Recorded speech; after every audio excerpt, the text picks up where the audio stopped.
నమస్కారం ప్రతిధ్వని కార్యక్రమానికి స్వాగతం. కులాల వారి జనగణన చేయాలనే డిమాండ్ మళ్లీ తెరపైకొచ్చింది. జనాభాలో సగానికి పైగా ఉన్న ఓబీసీలు తమ వాదనను బలంగా వినిపిస్తున్నారు. దేశవ్యాప్తంగా కొన్ని కీలక రాజకీయ పక్షాలు కేంద్రంపై ఒత్తిడి తెస్తున్నాయి. కేంద్ర ప్రభుత్వం దీనిపై ఇంకా అధికారికంగా స్పందించలేదు. ఈ నేపథ్యంలో కులగణన ఇంతకాలం చేపట్టకపోవడానికి కారణాలు ఏంటి? కులగణన డిమాండ్ వినిపించడానికి మూల కారణాలేంటి? కేంద్రం ఆలోచన ధోరణి ఎలా ఉంది? కులగణన చేపడితే ఎటువంటి రాజకీయ పరిణామాలు చోటు చేసుకునే అవకాశం ఉంది అనే అంశాలపై ఈ రోజు మన ప్రతిధ్వని లైవ్ డిబేట్. ఇక చర్చలో పాల్గొంటున్న ప్రముఖులు ప్రొఫెసర్ హరినాథ్ గారు, నమస్తే అండి. సెస్ పరిశోధకులు, హైదరాబాద్. గోశాల శ్రీనివాస్ గారు, నమస్తే అండి. ప్రముఖ న్యాయవాది, సామాజిక రాజకీయ నిపుణులు. ముందుగా హరినాథ్ గారు, జనాభా లెక్కింపు కార్యక్రమ సన్నాహాల వేళ ఈ కుల గణన చేపట్టాలనే డిమాండ్ వినిపించడానికి ప్రధాన కారణాలేంటి?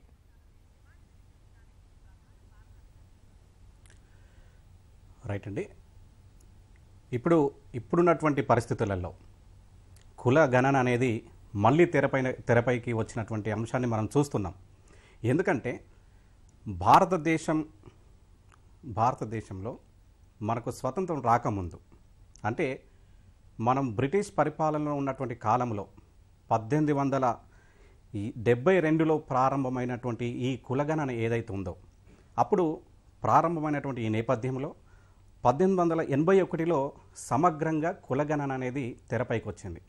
దాని ఆధారంగానే అటు వివిధ కులాల వారీగా జనాభాను ప్రజల ముందుకు తీసుకురావడం జరిగింది.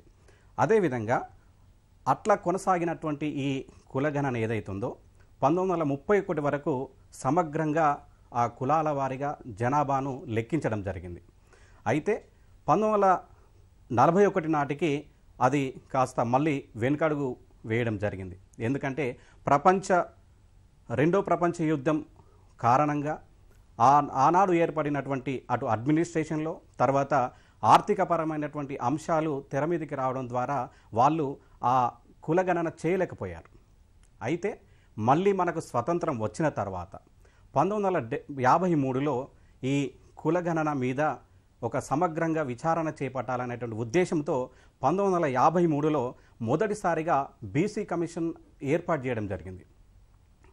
అక్కడ సామాజికవేత్త కాకా కలేకర్ ఆధ్వర్యంలో చేపట్టినటువంటి ఆ నేతృత్వంలో జరిగినటువంటి ఆ కమిషన్ ఏదైతే ఉందో, అప్పుడు వాళ్ళు సుమారుగా ఒక 2300 సబ్ కాస్ట్లు బీసీలలో ఉన్నాయనేటువంటిది తెరపైకి తీసుకొచ్చారు. అందులో సుమారుగా 873 కులాలు ఏవైతున్నాయో, బీసీ కులాలు ఏవైతున్నాయో అవి అత్యంత వెనుకబడ్డాయని అప్పుడు తెలియజేయడం జరిగింది.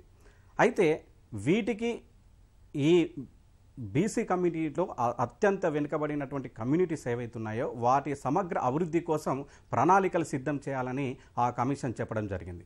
అయితే ఆనాటికే బీసీ జనాభా పూర్తి స్థాయిలో 52% ఉన్నట్టుగా ఆ గణాంకాలు మనకు స్పష్టం చేస్తున్నాయి. అయితే దాని తదుపరి అనంతరం మళ్ళీ 1979లో బీపీ మండల్ నేతృత్వంలో మళ్ళొక కమిషన్ ఏర్పాటు చేయడం జరిగింది. అది పూర్తిగా ఈ బీసీలలో ఉన్నటువంటి కులాలలో ఏ విధంగా వాళ్ళు విద్య, ఉపాధి అవకాశాలలో ఎంప్లాయ్మెంట్ పరంగా ఏ విధంగా ముందుకు పోతున్నారు అనేటువంటి ఆ సమగ్ర విచారణను చేపట్టడం జరిగిందన్నట్టు. అయితే అప్పటికి దాదాపు 6000 కులాలు ఈ బీసీలలో ఉన్నాయన్నట్టుగా, దాదాపుగా 3000కు పైగా కులాలు ఉన్నాయన్నట్టుగా తెలపడం జరిగిందన్నట్టు. అయితే దాని తదుపరి అనంతరం మళ్ళీ ఈ 2017లో జస్టిస్ రోహిణి ఆధ్వర్యంలో ఏర్పాటు చేసినటువంటి కమిషన్ ఏదైతుందో అది పూర్తి స్థాయిలో బీసీ కులాలలో ఉపకులాలు ఏవైతున్నాయో వారి సమగ్ర అభివృద్ధి కోసం ఎలాంటి ప్రణాళికలు సిద్ధం చేయాలని చెప్పేసి ఒక కమిషన్ వేయడం జరిగింది. అది ఇప్పటికి ఇంకా కొనసాగుతూనే ఉంది.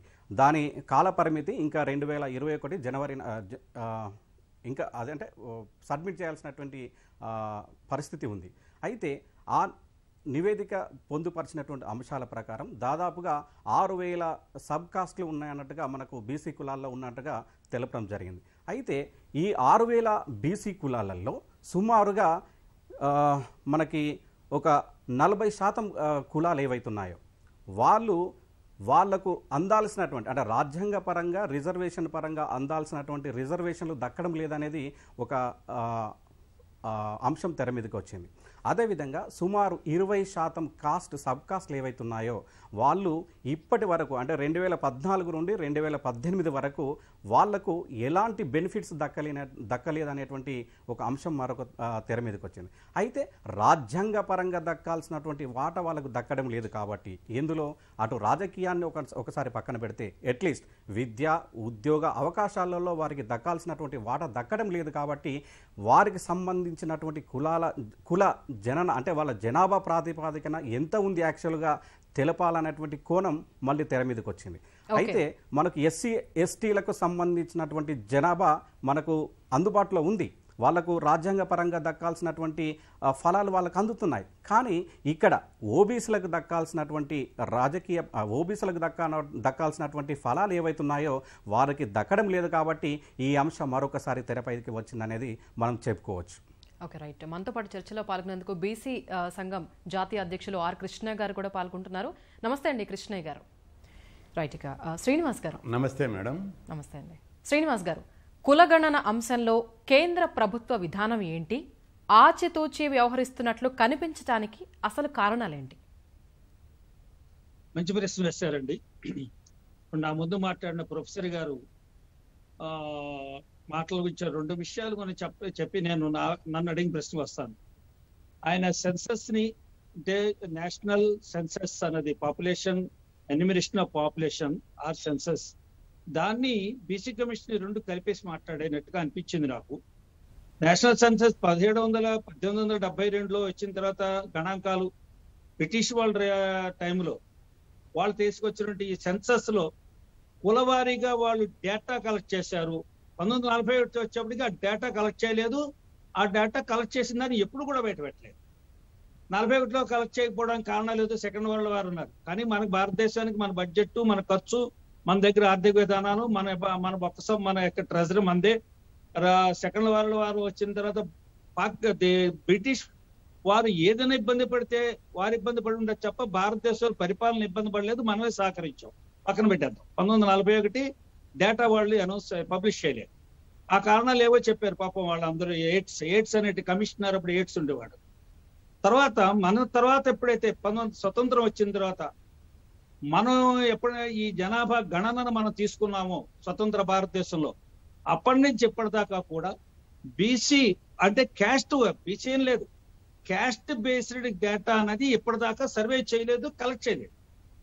తర్వాత సర్వే సెన్సస్ చేసే పాపులేషన్ సెన్సస్ ఎన్యూమరేషన్ ఏదైతే ఉందో దాంట్లో అన్ని విషయాలు కూడా వాళ్ళు బహిర్గతం చేయట్లేదు, పబ్లిష్ చేయట్లేదు, నోటిఫై చేయట్లేదు. చేయకుండా అది చట్టం ఒకటి ఉంది, చట్టంలో ఆ సీక్రెసీ మెయింటైన్ చేయాలంటే సీక్రెసీ మెయింటైన్ చేస్తున్నారు. ఇప్పుడు ఈవేళ కొత్తగా నిజంగా 2011లో సెన్సస్ తీసినప్పుడు యూపీఏ గవర్నమెంట్ ఉన్నప్పుడు ఈ సెన్సస్ డేటా కూడా ఏం కలెక్ట్ చేయలేదు. వేరే డేటా అన్నది సెన్సస్ రాష్ట్రాల వారీగా కానీ కులాల వారీగా కానీ ఒకవేళ అంచనా వేసి, ఇది రకరకాల అంచనాలు, ఇది సర్వే అనేది స్టాటిస్టిక్స్ కలెక్ట్ చేయడం అనేది, డేటా కలెక్ట్ చేయడం అనేది ఏ scientific method, absolute 100% correct method ఎక్కడా లేదు అసలు. కాబట్టి ఈ గణన చేసుకుంటే హౌస్ హోల్డ్ అంటే ఇంటికి 2011లో చేసిన పని ఏంటంటే ముందు బిల్డింగ్ ని ఐడెంటిఫై చేశారు. బిల్డింగ్ ని ఐడెంటిఫై చేసి దాని తర్వాత జనాభా కోసం అని చెప్పి యూనిట్ బిల్డింగ్ తీసుకుని అక్కడి నుంచి జనాభాని సేకరించడం చేశారు. 2011 లేటెస్ట్ కొత్త టెక్నాలజీ అడాప్ట్ చేశారు. ఇంకా మీరు ఇప్పుడు ఉన్న ప్రభుత్వానికి వచ్చిన ఇబ్బంది ఏమిటంటే, ప్రభుత్వానికి ఏం ఇబ్బందులు ఉన్నాయో పక్కన పెడదాం. రాజకీయ పార్టీలు అన్ని కూడా అడుగుతున్నాయి ఈ జనాభా గణన సమయంలో కులాల వారీ గణన కావాలి, కులాల వారీ గణన కావాలి అని. ఏ పార్టీ కూడా దీంట్లో వెనుకంజ వేయలేదు, ఏ పార్టీ కూడా మౌనంగా ఉండలేదు. భారతీయ జనతా పార్టీ కూడా గట్టిగా దాని general secretary, national general secretary దాని గురించి అడుగుతూనే ఉన్నారు. BJP national general secretary Munde Ram Kumar Munde ఆయన కూడా అడిగారు. అలాగే మినిస్టర్స్ ఎవరైతే రామదాస్ అథవాలే ఆయన అడిగారు, మనీష్ అడిగారు.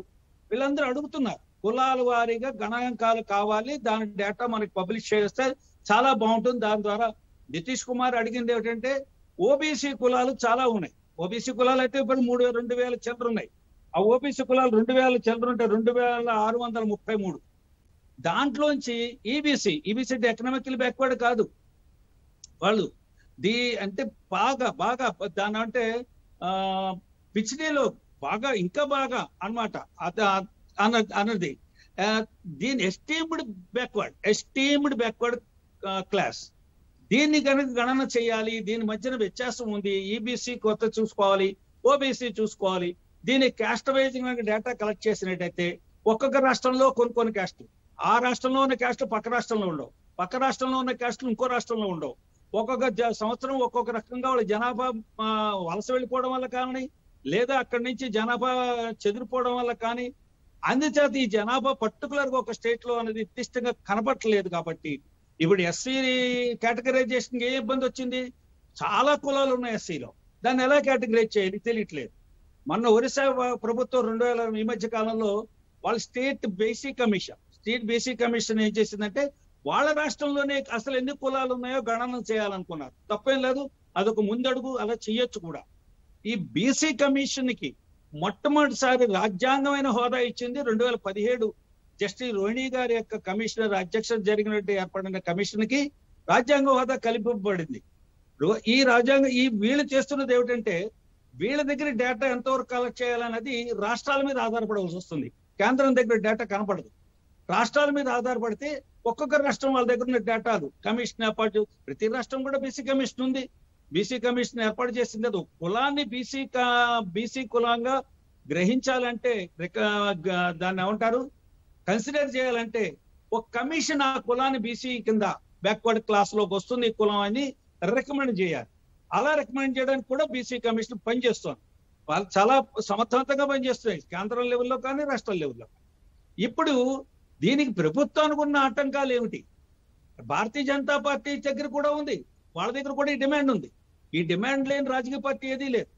కానీ ఎందుకు తేలేకపోతున్నాం, ఎందుకు పబ్లిష్ చేయలేకపోతున్నాం, ఎందుకు ఈ డేటా ఇవ్వలేకపోతున్నాం అంటే 2011లో కలెక్ట్ చేసిన డేటాను బయట పెట్టగలిగారా? 41లో వాళ్ళు పెట్టలేకపోయారు బ్రిటిష్ వాళ్ళు. దాని సంగతి పక్కన పెడతాం, వాళ్ళకున్న అవరోధాలు వాళ్ళ బాధలు ఏమిటో పక్కన పెడతాం. ఈవేళ జరిగిన పద్ధతులు ఏమిటంటే ఏమేం చిక్కులు వస్తాయి, ఏ కులాలను వీళ్ళు బీసీలు ఓబీసీలు పెట్టారు, ఈబీసీలుగా ఏ రాష్ట్రంలో, ఒక రాష్ట్రంలో ఈబీసీలు ఎక్కువ ఉంటున్నారు, బీహార్ నుంచి ఈబీసీలు ఎక్కువ, ఉత్తరప్రదేశ్ నుంచి ఈబీసీలు ఎక్కువ, అలాగే మిగతా బాగా ఒడిశా నుంచి ఈబీసీలు ఎక్కువ ఉంటారు. కొన్ని రాష్ట్రాల నుంచి అసలు బీసీలోనే తక్కువ ఉన్నారు.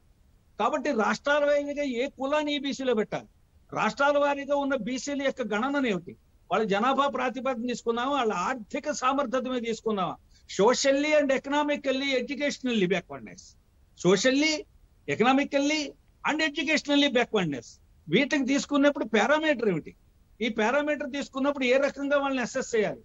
ఈ సెన్సస్ అనేది ఒక దాన్ని అంటారు ఒక నిర్దిష్ట కాల పరిమితుల్లో చేస్తారు. దీనికి సైంటిఫిక్ అప్రోచ్ తయారు చేయడానికి వాళ్ళు విశేషమైన కసరత్తు అయితే చేస్తున్నారు. అవసరం కూడా, ఈ గణన చాలా అవసరం కూడా. మన అందరి యొక్క యోగక్షేమం చూడడానికే పనిచేస్తున్నాం. ఇది సంక్షేమ రాజ్యం కాబట్టి ఈ కుల గణన అనేది సంక్షేమం కోసమే కాబట్టి, ఏది ఇంకో రకంగా వర్గీకరణ చేయడానికి కాదు, వర్గంగా చేల్చడం, సమాజాన్ని చేల్చడం కోసం కాదు, వారి సంక్షేమం ఆలోచించడం కోసం అవసరం. ఎప్పటికైనా సాధిస్తాం మనం. ఓకే కృష్ణయ్య గారు, 1931 తర్వాత ఇప్పటి వరకు కూడా కుల గణన జరగకపోవడానికి కారణాలేంటి? ఇప్పుడు ఈ డిమాండ్ మళ్లీ వినిపించడానికి దారి తీసిన పరిస్థితులేంటి? అంటే 1931 వరకు బ్రిటిష్ ప్రభుత్వం ప్రతి 10 సంవత్సరాలకు ఒకసారి తీసినప్పుడు కులగణన చేశారు. ఆ తర్వాత మనకు స్వతంత్రం వచ్చిన తర్వాత 2 కమిషన్లు అపాయింట్ అయినాయి. ఒకటి కాకా కలేర్కర్ కమిషన్, ఒకటి మండల్ కమిషన్. మళ్ళీ మిగతా ఏ రాష్ట్రాలకు సంబంధించి ఆయా రాష్ట్రాల్లో అన్ని రాష్ట్రాల స్థాయి కమిషన్లు ఏర్పాటు చేశారు. అయితే రిజర్వేషన్లు బీసీలకు విద్యా ఉద్యోగాలలో మొదటి దశలో రిజర్వేషన్లు పెట్టారు. అక్కడ స్టార్ట్ అయింది. రిజర్వేషన్లు ఉండే ప్రతి వర్గానికి కానీ ప్రతి కులాలకు కానీ జనాభా లేకుండా రిజర్వేషన్లు పెట్టడానికి వీల్లేదు. ఎస్సీ ఎస్టీలకు జనాభా ఉన్నది. జనాభా ప్రకారం విద్యా సంస్థల్లో ఉద్యోగాలలో రిజర్వేషన్లు పెట్టారు, చట్టసభల్లో రిజర్వేషన్లు పెట్టారు, స్థానిక సంస్థల్లో రిజర్వేషన్లు పెట్టారు. బీసీలకు కులాల లెక్కలు జనాభా లెక్కలు లేకున్నా ఒక ఉజ్జాయింపుగా పెట్టారు. అయితే ప్రతి సందర్భంలో రిజర్వేషన్లను వ్యతిరేకిస్తూ హైకోర్టులలో సుప్రీంకోర్టులలో కేసు వేసినప్పుడు జనాభా లెక్కలు ఎక్కడున్నాయని చెప్పి మండల్ కమిషన్ అప్పుడు కూడా సుప్రీంకోర్టులో ఈ విషయం ప్రస్తావనకు వచ్చింది. జనాభా లెక్కలు లేకుండా మీరు రిజర్వేషన్లు ఎట్లా పెట్టారు, జనాభా లెక్కలు తీయండి అని చెప్పింది. గతంలో మురళీధరరావు కమిషన్ అప్పుడు కూడా ఇక్కడ హైకోర్టులో ఎన్టీ రామారావు గారు 44% రిజర్వేషన్లు పెంచినప్పుడు 44% ఏ విధంగా పెంచారు, జనాభా లెక్కలు లేకుండా. జనాభా బీసీల జనాభా ఉంటే 44% పెంచండి, దానికి సంబంధించిన లెక్కలు చూపమని అడిగారు. ప్రతి సందర్భంలో విద్యాసంస్థల రిజర్వేషన్లు, ఉద్యోగాలకు సంబంధించిన రిజర్వేషన్లు వచ్చినప్పుడల్లా జనాభా లెక్కలు జనాభా ప్రతిపాదికనే, కులాల జనాభా ప్రతిపాదికనే రిజర్వేషన్లు పెట్టడానికి వీలవుతుంది. రెండవది, ఈ స్థానిక సంస్థల్లో రిజర్వేషన్లు వచ్చాయి, దానికి ఆ కేటాయింపులు ఉంటాయి. ఏ ఎంపీటీసీ, జెడ్పీటీసీ, సర్పంచు, మున్సిపాలిటీ, ఎక్కడ ఏ ఎంపీటీసీ లోపల కానీ, జిల్లా పరిషత్ కానీ, మున్సిపాలిటీలో ఏ కులాల జనాభా బీసీ జనాభా ఎక్కడెక్కుంటే అక్కడ వారికి ఆ స్థానాన్ని కేటాయిస్తారు. ఈ దగ్గర లెక్కలు లేవు. అక్కడ కూడా హైకోర్టులో, సుప్రీంకోర్టులో ఎప్పుడు కోర్టులో రావడం, కేసులు పడడం, కోర్టులు కేంద్ర ప్రభుత్వానికి డైరెక్షన్ ఇవ్వడం, మీరు జనాభా లెక్కలు తీయాలని. ఆంధ్రప్రదేశ్ హైకోర్టు ఉమ్మడిలో పెట్టారు, సుప్రీంకోర్టు వాళ్ళు ఇచ్చారు. మరి రాజ్యాంగబద్ధమైనటువంటి కాకా కలేల్కర్ కమిషన్ కూడా జనాభా లెక్కలు తీయాలని కేంద్ర ప్రభుత్వాన్ని ఆదేశించింది. మండల్ కమిషన్ కూడా జనాభా లెక్కలు తీయాలని ఆదేశించింది. మేము కూడా బీసీ సంక్షేమ సంఘం నుంచి, జాతీయ బీసీ సంక్షేమ సంఘం నుంచి సుప్రీంకోర్టులో 3 కేసులు వేసాం. ఇప్పుడు అక్కడ పెండింగ్ ఉన్నాయి జనాభా లెక్కలు తీయాలని. 2010లో అప్పటికి యూపీఏ ప్రభుత్వం మీద ప్రధానమంత్రి మన్మోహన్ సింగ్ను కలిసి ఒత్తిడి చేశాం జనాభా లెక్కలు తీయాలని. చేస్తే అప్పుడు ఆయన చేస్తాం మీరు అపోజిషన్ ఒప్పియండి అన్నారు. అపోజిషన్ వాళ్ళు అందరూ ఒప్పుకున్నారు, బీజేపీ వాళ్ళు ఒప్పుకుంటలేరు అన్నారు. బీజేపీ దగ్గరికి పోయి ముండే గారిని, సుష్మా స్వరాజ్ గారిని కలిసి ఒప్పించాం. వాళ్ళు ఒప్పుకున్న తర్వాత అప్పటికే ప్రాసెస్ అయిపోయింది. మీరు సపరేట్గా తీస్తామని 7,000 కోట్లు కేటాయించి సోషియో ఎకనామిక్ సర్వే పేరు మీద తీశారు. అది అక్కడ పెండింగ్ అయింది. బీజేపీ ప్రభుత్వం వచ్చినాక కూడా నరేంద్ర మోడీని 5 సార్లు కలిశాం బీసీల డిమాండ్ల మీద. అందులో జనాభా లెక్కలు తీయాలని ఆయనను కలిసి నచ్చజెప్పి ఒప్పించాం. ఆయన 5 డిమాండ్లు ఒప్పుకున్నాడు. జాతీయ బీసీ కమిషన్కు రాజ్యాంగబద్ధ హోదా ఇస్తాను ఒప్పుకున్నాడు. కేంద్రంలో ఉన్నటువంటి రిజర్వేషన్లకు ఏబీసీని వర్గీకరణ చేస్తాను ఒప్పుకున్నాడు. కేంద్రంలో బీసీలకు ప్రత్యేక మంత్రిత్వ శాఖ ఇస్తాను ఒప్పుకున్నాడు. జనాభా లెక్కలు కూడా తీస్తానని ఒప్పుకున్నాడు. అదేవిధంగా మేము వెంటనే రాజ్నాథ్ సింగ్ హోమ్ మినిస్టర్ ఉండే 2018లో మేము జూలై ఆగస్టులో ఆయనను కలిశాం. ఆయన ఆగస్టు 38 నాడు ఆయన హోంశాఖ ఉన్నత స్థాయి సమావేశం ఏర్పాటు చేసి ఆగస్టు 31 నాడు ప్రెస్ నోట్ కూడా రిలీజ్ చేశారు. ఆల్ ఇండియా లెవెల్లో బీసీ కులాల వారీగా జనాభా లెక్కలు తీస్తాం, బీసీ లెక్కలు తీస్తామని చెప్పి ప్రకటన విడుదల చేశారు. సెన్సస్ డిపార్ట్మెంట్ కూడా నోట్ పంపించారు. ఆ తర్వాత ఈ మధ్య కాలం లోపల అమిత్ షా గారు హోమ్ మినిస్టర్ అయినాక మళ్ళీ ఎందుకో కేంద్ర ప్రభుత్వం తన వైఖరి మార్చుకొని మేము కులాల వారి లెక్కలు తీయమన్నారు. వీళ్ళు చాలా నఖరాలు చేస్తున్నారు, చాలా కథలు పడుతున్నారు బీసీల పట్ల వ్యతిరేకంగా అని చెప్పి సుప్రీంకోర్టులో కేసు వేసినాం. అది ఉంది. ఇంకొక వైపు కేంద్ర ప్రభుత్వం జాతీయ బీసీ కమిషన్ నియమించినటువంటి రాజ్యాంగబద్ధంగా ఉన్న జాతీయ బీసీ కమిషన్ కేంద్ర ప్రభుత్వానికి లేఖ రాసింది. జనాభా లెక్కలు కావాలి, ప్రతిదానికి జనాభా లెక్కలు అవసరం. అదేవిధంగా కేంద్ర ప్రభుత్వం జస్టిస్ రోహిణి కమిషన్ అపాయింట్ చేసింది కేంద్రంలో ఏబిసిడి వర్గీకరణ చేయాలని. ఆమె జనాభా లెక్కలు లేకుండా నేను ఎట్లా చేస్తానని చెప్పి 4 ఏళ్ల నుంచి తర్జన పడుతుంది. అదేవిధంగా జనాభా లెక్కలు ప్రతిదానికి అభివృద్ధి కార్యక్రమాలకు, రిజర్వేషన్లకు, సంక్షేమ కార్యక్రమాలకు జనాభా లెక్కలు ఉంటే తప్పేముంది? కులాలు ఈ దేశంలో కులాలే ఉన్నాయి, కులతత్వం పెరుగుతుంది అనేడం శుద్ధ తప్పుడు వాదన అది. ఇప్పుడు ఎస్సీ ఎస్టీలకు కులాల వారిగా లెక్కలు తీస్తున్నారు. కులతత్వం పెరుగుతుందా? దేశంలో రాజకీయాలన్నీ కూడా కులం మీద నడుస్తున్నాయి. కులతత్వం పెరుగుతుందా? ఈ దేశంలో కులం ఉంది. కులతత్వం పోవాలంటే దానికి అనేకమైన చర్యలు తీసుకోవచ్చు. ఒక్కసారి జనాభా లెక్కలు తీస్తేనే కులతత్వం పెరుగుతుంది అనేది తప్పుడు వాదన. కేవలం ఈ కులాల లెక్కలు తెలిస్తే రిజర్వేషన్లు పెంచమని కేసులు వేస్తారు. పొలిటికల్ పార్లమెంట్లో బీసీ బిల్లు పెట్టి చట్టసభలో రిజర్వేషన్లు పెట్టాలని కొట్లాడతారు. ఇక వీళ్ళ అన్నీ మనం బడ్జెట్ కేటాయించమంటారు, కార్పొరేషన్ స్కీములు పెంచమని అడుగుతారు, కులాల వారికి మాకు ఇంత బడ్జెట్ కావాలని అడుగుతారనే కుట్రపూరితంగా కేంద్ర ప్రభుత్వం చేస్తుంది. ఈ వైఖరిని మార్చుకోవాలి. బీజేపీ పార్టీ ఒక బీసీని ప్రధానమంత్రి చేసినందుకు మేము స్వాగతిస్తున్నాం. కానీ 70 కోట్ల మంది దేశంలో ఉన్న బీసీలకు ఏం చేస్తున్నారు? విద్య, ఉద్యోగ, ఆర్థిక, రాజకీయ, సామాజిక మౌలిక రంగాల్లో అభివృద్ధికి చర్యలు తీసుకోకుండా జనాభా లెక్కలు తీయనికనే మీకు ఇంత ఇష్టం లేకపోతే ఈ కులాలను ఎప్పుడు అభివృద్ధి చేస్తారు? అఖండ భారత్ ఎప్పుడు చేస్తారు? భారతదేశాన్ని అగ్రదేశంగా ఎట్లా రూపొందిస్తారని నేను ప్రశ్నిస్తున్నా. అందుకే ఈ వైఖరిని మార్చుకోవాలి. బీసీ కులాలకు జనాభా లెక్కలు బీసీల మళ్ళీ డిస్కస్ చేద్దాం సార్. కృష్ణయ్య గారు, హరినాథ్ గారు, కులాల ఆధారంగా జనాభా లెక్కింపుతోనే సమ్మిళిత అభివృద్ధి సాధ్యమని జేడీయూ, ఆర్జేడీ లాంటి ప్రాంతీయ పార్టీలు భావించడం వెనుక కారణాలేంటి? రైట్ అండి. ఇప్పుడు మనకి ఈ కాస్ట్ బేస్ సెన్సెస్ అనేది తప్పనిసరి. ఎందుకంటే ఇప్పుడు మన దేశమే నిచ్చెన మెట్ల వ్యవస్థ మీద ఆధారపడినటువంటి కుల వ్యవస్థ. సో డిఫరెంట్ కాస్ట్ కమ్యూనిటీస్ ఉన్నాయి. అనేక కులాల వారికి, అనేక సబ్ కాస్ట్ల వారికి రాజ్యాంగబద్ధంగా అందాల్సినటువంటి ఫలాలు వారికి అందడం లేదనేది మనకి స్పష్టమవుతా ఉన్నది. అందుకే ఈరోజు అటవీ ప్రాంతంలో ఉన్నటువంటి గోండులు, కోయలు, గోండులు వీళ్ళందరూ ఇంకా వెనుకబడతానికి ఉన్నారు. అంటే ఆ కాస్ట్ షెడ్యూల్ ట్రైబ్స్లో కేవలం కొన్ని కాస్ట్ కమ్యూనిటీస్ మాత్రమే డెవలప్ అవుతున్నటువంటి పరిస్థితి మనం చూస్తున్నాం. అదేవిధంగా ఎస్సీలలో కూడా అంటే తెలుగు రాష్ట్రాలలో మనం కేవలం ఎస్సీ, మాదిగా, మాల సంబంధించినటువంటి వాళ్ళనే మనం అభివృద్ధి పదంలో చూస్తున్నాం. అయితే ఈ బీహార్ కోణంలోకి వచ్చేసరికి ఏం జరుగుతుందంటే అక్కడ ముఖ్యంగా ఓబీసీ జనాభా ఎక్కువ స్థాయిలో ఉంటుంది. అయితే మనం ఒక్కసారి centre for the study of developing society గణాంకాలు మనం పరిశీలించినట్లయితే 2009, 2014, 2019లో జరిగినటువంటి పార్లమెంట్ ఎన్నికలు ఏవైతున్నాయో ఆ ఎన్నికల ఓట్ షేర్ను కనుక మనం పరిశీలించినట్టయితే అక్కడ బీజేపీ గణనీయంగా తన ఓటు బ్యాంకును సమకూర్చుకుంది. అంటే 2009లో 22% ఓటు బ్యాంకును ఓబీసీ నుండి ఓటు బ్యాంకు సమకూర్చుకుంది. అదే 2014లో 24% సమకూర్చుకుంది. అదే 2019 నాటికి గణనీయంగా సుమారుగా 38% ఓటు బ్యాంకు కేవలం ఓబీసీ నుండే అక్కడ బీజేపీకి ఓటు బ్యాంక్ పడ్డది. అయితే దీని ప్రభావంతో అటు మనకి ఎక్కువ సీట్లు వచ్చినాయన్నట్టు మనం గమనించవచ్చు. అయితే ఇక్కడ అధికారంలో ఉన్నటువంటి జేడీయూ కానీ, ప్రతిపక్షంలో ఉన్నటువంటి ఆర్జేడీ, ఈ రెండు పార్టీలు కూడా ఒకసారి మళ్ళీ ఈ కుల గణన మీద చర్చకు రావడం అనేది ఒక మంచి పరిణామంగానే భావించాలి. ఎందుకంటే ఈరోజు ఆ పార్టీలు ముందుకు వచ్చినాయి కాబట్టి మనకి మిగతా రాష్ట్రాలలో కూడా ఈ చర్చ అనేది కొనసాగుతుంది. ఎందుకంటే ఇప్పుడు అక్కడ ఉన్నటువంటి పరిస్థితులు ఏవైతున్నాయో అవి వాళ్ళకి అంటే ఆ రెండు పార్టీలకు కొంత ఫేవర్గా చేసేటువంటి అవకాశం అక్కడ దక్కుతుంది. అయితే ఇక్కడ గమనించాల్సిన విషయం ఏమిటంటే ఇక్కడ బీజేపీ పార్టీకి ఎలాంటి నష్టం లేదు ఇక్కడ.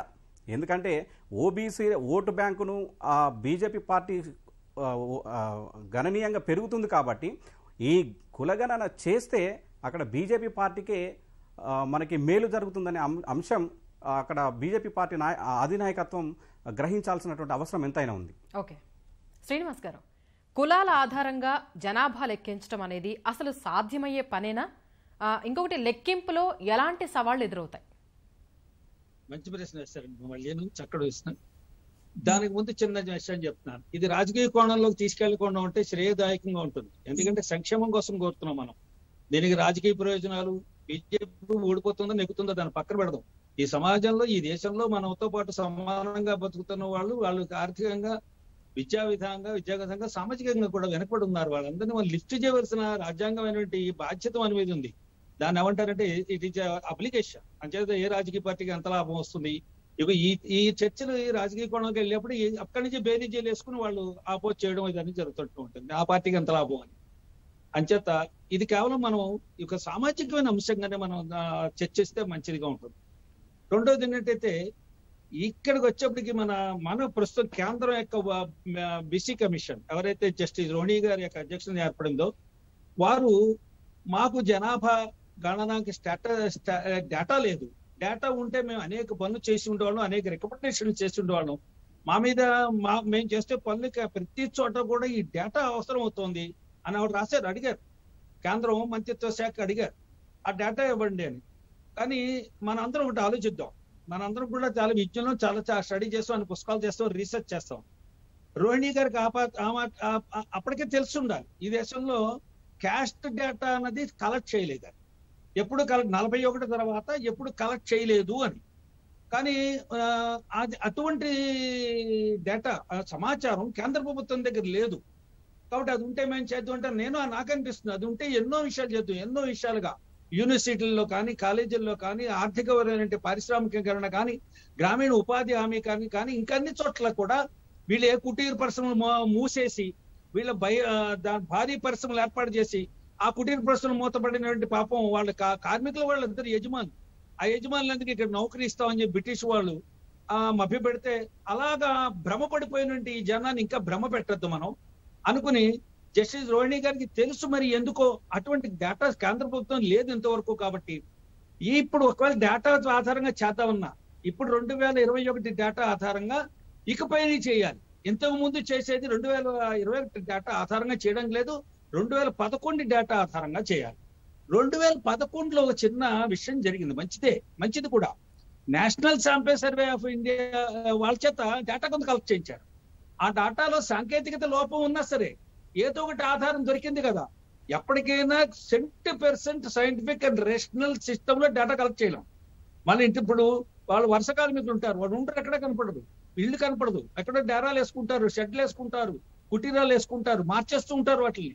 కాబట్టి వాళ్ళ గణనలు ఎలా తీసుకుంటాం, డోర్ నెంబర్ గా లేకపోతే ఒక బిల్డింగ్ ఒక యూనిట్ గా తీసుకోవడంలో డిఫాల్ట్ సిస్టమ్ అంటారు. ఈ డిఫాల్ట్ సిస్టమ్ అని ఎలా తీసుకుంటారు ఏమిటి అనేది తర్వాత ఆలోచిద్దాం. సెన్సస్ అని టెక్నికల్ గా దాన్ని ప్రతిసారి దాంట్లో అభివృద్ధి డేటా అప్డేట్ చేస్తూనే ఉన్నారు. కానీ ఇప్పటికి వచ్చేప్పటికి ఈ డేటా ఎప్పటికైనా అవసరము.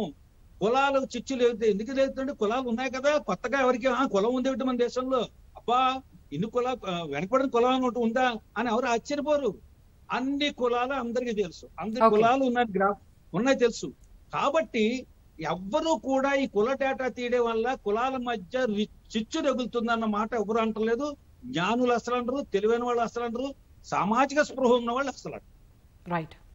కృష్ణయ్య గారు, జనాభా లెక్కల్లో ఖచ్చితంగా కుల గణన అనేది ఉండాలని మీరు సుప్రీంకోర్టుని కూడా ఆశ్రయించారు కదా, ఏ అంశాలను సర్వోన్నత న్యాయస్థానం దృష్టికి తీసుకెళ్లారు?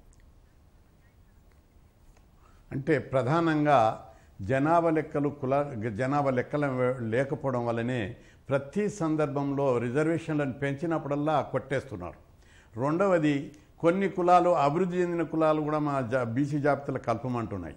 అట్లాంటప్పుడు కులగణన ఉన్నట్టయితే ఆ కులం జనాభా ఎంత, ఆ కులంలో ఉద్యోగులు ఎంతమంది ఉన్నారు, విద్యావంతులు ఎంతమంది ఉన్నారు, వాళ్ళ ఆర్థిక స్థితి ఏంటిదో ఈ కుల జనాభా గణనలో తేలుతుంది. అది అప్పుడు ఈ కులాలను బీసీ జాబితాలో కల్పన వద్దా అనేది. ఆల్రెడీ బీసీ జాబితాలో ఉన్నాయి కొన్ని కులాలు, 40 ఏళ్ల నుంచి రిజర్వేషన్లు అనుభవిస్తున్నాయి.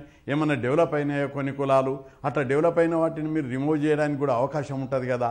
కాబట్టి కులాల లెక్కలు అర్హత లేని కులాలను తీసేయడం, అర్హత కులాలను కలపడం, అర్హత లేని కొన్ని కులాలు చేర్చమని అడిగినప్పుడు రిజెక్ట్ చేయడానికి శాస్త్రీయమైనటువంటి ఒక ఆధారము ఒక కులాల గణన మాత్రమే.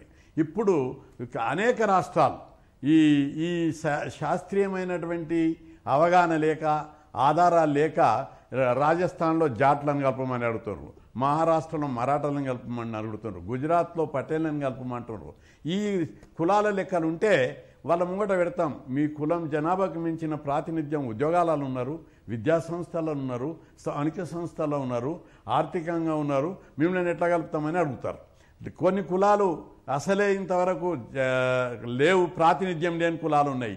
అందులో ఏబిసిడి వర్గీకరణ చేసి most backward classes, extremely most backward classes, backward క్లాసెస్గా వర్గీకరణ చేసి అసలే ప్రాతినిధ్యం లేని కులాలకు తగినంత ప్రాధాన్యత ఇవ్వడానికి A group, B group, C group ఇట్లా వర్గీకరణ చేయడానికి కులాల లెక్కలు చాలా అవసరం. అంతేకాదు ఈరోజు ఫెడరేషన్లు ఉన్నాయి, అనేక కులాల కార్పొరేషన్లు ఉన్నాయి. వాళ్ళ జనాభా ప్రతి కులం మాది 50 లక్షలు ఉంది, 70 లక్షలు ఉంది, 1 కోటి ఉంది అని అంటున్నారు. ఉండి మాకు ఇంత కావాలని అడుగుతున్నారు. ప్రభుత్వం దగ్గర లెక్కలు లేనప్పుడు వాళ్ళకి ఏ ప్రతిపాదిక మీద శాస్త్రీయమైనటువంటి ఆధారం లేకుండా వాళ్ళకి బడ్జెట్ ఎట్లా కేటాయిస్తారు? కాబట్టి మీకు కులాల వారీగా లెక్కలు ఉన్నట్టయితే శాస్త్రీయంగా బడ్జెట్ కేటాయింపులు అన్ని కులాలకు జనాభా ప్రకారం బడ్జెట్ సబ్సిడీ రుణాలు ఇవ్వడానికి, ఇతర ప్రోత్సాహ పథకాలు ఇవ్వడానికి ఉపయోగపడుతుంది. అదేవిధంగా ప్రభుత్వం నుంచి అనేక పథకాలు ఉన్నాయి.